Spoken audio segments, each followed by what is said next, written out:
Okay, as you know, the protest started on 29th of the December, which is on Saturday. The Saturday is the first day of the week in Iran, and the reason because of that one was because the government, most of the government, started raising the price of the petrol, and also they make the value of the currency the same as the open market. So all of a sudden, everything is just gone up, for like a 50% in the first day, and then many household goods like a cooking oil, eggs, or this stuff just gone about 3 times, triples. So the people are just when they in morning in the Saturday just came to the news of the prices, it just gone up that much, and then the merchant in the places which is the mobile section and the computer section and this stuff, they came to the street as a protest, and then the gold market, and then after that as a Grand Bazaar in Tehran. And they came to the market because they panicked too, because no one got any money to come to buy. So they just want to ask the question. But the thing was, this situation was, you got the history for example, from the last year, the price of for example, US dollar was 70,000 toman. Now is 150,000 toman. It's just more than double. So that's why the people, they couldn't bear anymore. The official poverty line is 30 million tomans per household. So, but I mean, even if the couple, the 2 people, they can work and they have the wages of the 20 million per month, that's mean 40 million. They still, even with the official line, they are very barely just they can survive. Which is the official poverty line is much just lower than the real poverty line, which is about 70 million toman per month. So just incredible. When I've been in Iran about 6 months ago, I couldn't understand how the people could cope with this much poverty, and they believe, and also just think about this one. Majority of the Iranian are university educated people. They have they got a lots of they have the good life about 10 years ago. I mean, not the good life, but they have the decent life about 10-15 years ago, and now they are majority of them in the very bad poverty. So that's why they just they came out. And when we're talking about the shopkeepers rally, it's not shopkeepers, it's just the workers actually. The people work in the bazaar, the workers actually, they came to the street. The poor people, people come as anger. But I just go a little bit back. Just 2 days before this, we did have a 3 workers strike around the Tehran, which is in one steel factory, one refinery, and one gold mine. Just they've been very close to the Tehran. In the 2025, we did have about more than 50 workers strike in Iran. That's can we say around 20,000 workers in that year. They've been in a strike for about maybe 1 week, 2 weeks, 1 month. And so it's not just we're just talking about this is not the uprising of the working class people. This is the uprising of the working class people. But we don't see it because it started from the merchant and the people in the bazaar. But then the protests they just started scattering in whole country. Iran is a very big country. It's the 19th biggest country in the world. So from this corner to that corner is about 1,500 kilometers. And if you want to cross the country, this is this big, is it? And they have more than 100 cities, about more than 100,000 of the population, and all of them after about 1 week they have the protests in it, and also even in the smaller cities and the smaller towns. there was the protest. So the government starting the cracking down the protest after about 2 days. They start killing. Before that they just try to use the button and the water pressure on the people or something like that, water cannon on the people. But after 3 days they start killing people.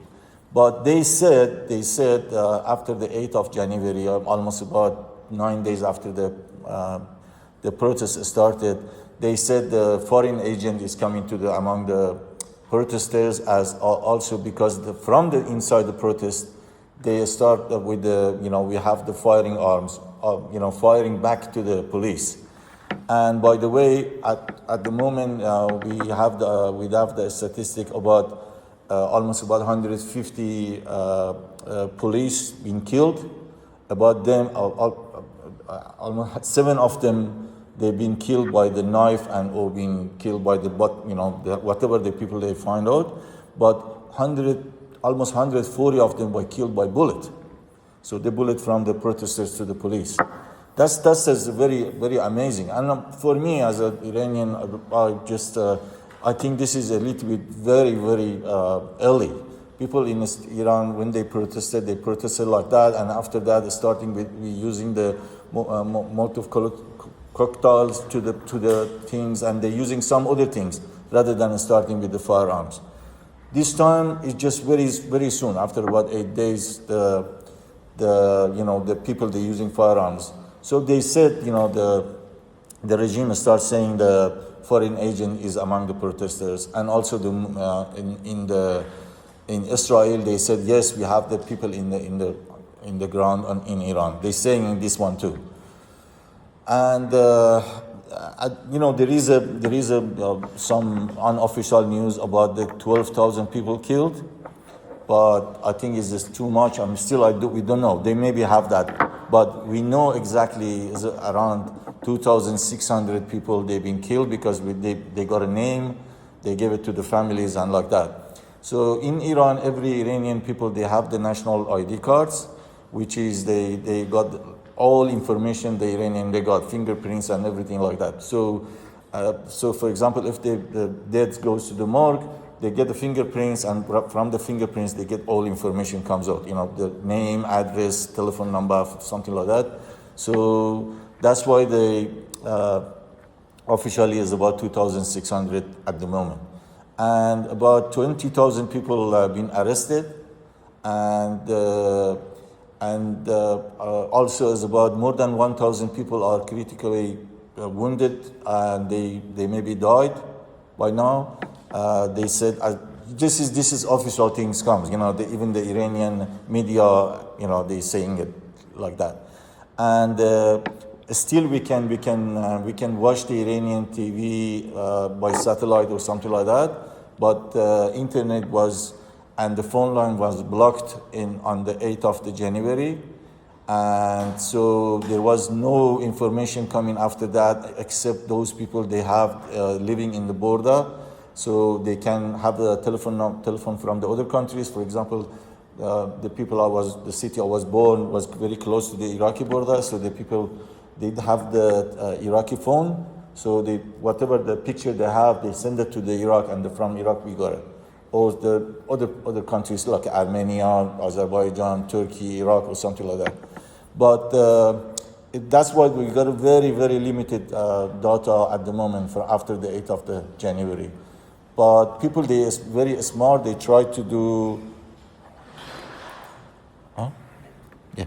The people who are very, very smart. They try to do whatever they can, and also we got the two big problem at the moment is from the outside Iran is the monarchies. The monarchies try to say this is or the people calling me and people wants me or something like that. The monarchies got a very, very small amount of support inside the Iran, but majority of the people they chanting to the death to the dictator, death to the Ayatollah, the supreme leader, and also they got some chance from the 1979 revolution, like a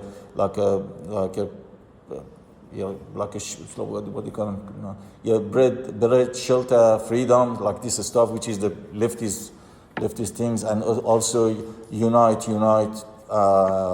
victory, unite, victory, something like that, and lots of other things. But the chanting for the monarchies is very, very small, and but also the left is unfortunately is very weak. The left almost they don't exist in Iran except the younger generation, like a Muslim, comrade Muslim here, which is they learn the Marxism by themselves. They learn the socialism by themselves rather than relying on the older generation. So they just inventing the wheel themselves again. So that's a massive problem. How to organize again, how to trusting the older generation to come and work. And also the left outside the Iran, they are old people now. They have a life here. They don't go back to the Iran. Or just situation is not good for the left or not good for the Iranian progressive or Iranian socialists at the moment. But the people of Iran are very smart. They know what they don't want, but they're very scared of the idea of what to replace this regime. And many people, 6 months ago when I was there, for example, I talked to among my families, for example, there was a 1 in 10 people, there's just a one, they're talking about the monarchies. 10 of them, they don't. They said, we don't want another dictator come to another dictator, or they just go like that. We don't want someone just to they have a sperm from his father. What is those? Like that, just talking like that, very simple thing. So, but the thing is, they don't know. There is no one that give them the idea what we have to do, what's coming out. No one got a program. No one got any statement of for example, what we have to do the next regime or system coming up. And we have this dilemma of, the protest looks like it's slowing down, but it's not dying yet. But because we don't have that much data coming up. There is the people, they are starting protesting from the windows, they coming out at night, they try whatever they can do, but it's not as big as for example, Thursday or Friday. The thing is, this much mass killing and mass arrest, they make the fear and trauma in Iranian, which is probably does work at the moment. And one of the things is because they don't have the organization, they don't have the leadership, they don't have the party to lead them, and they can rely on to them. That's why the people just keep coming, and always every protest they got a leadership by themselves. So that's why we got a big problem at the moment. But still is the people. The people is uprising, and we just work for the people, for this. Working class people of Iran, they're fighting back. They are the hope. They are the light for us. They are the light for the many people in the Middle East, and hopefully they can achieve something. And even if they suppressed and the protest goes down, hopefully that is a wake up time for the left to coming back to starting to doing the organization and organize the people and we just starting to going forward. Long live Iranian revolution. Long live revolution.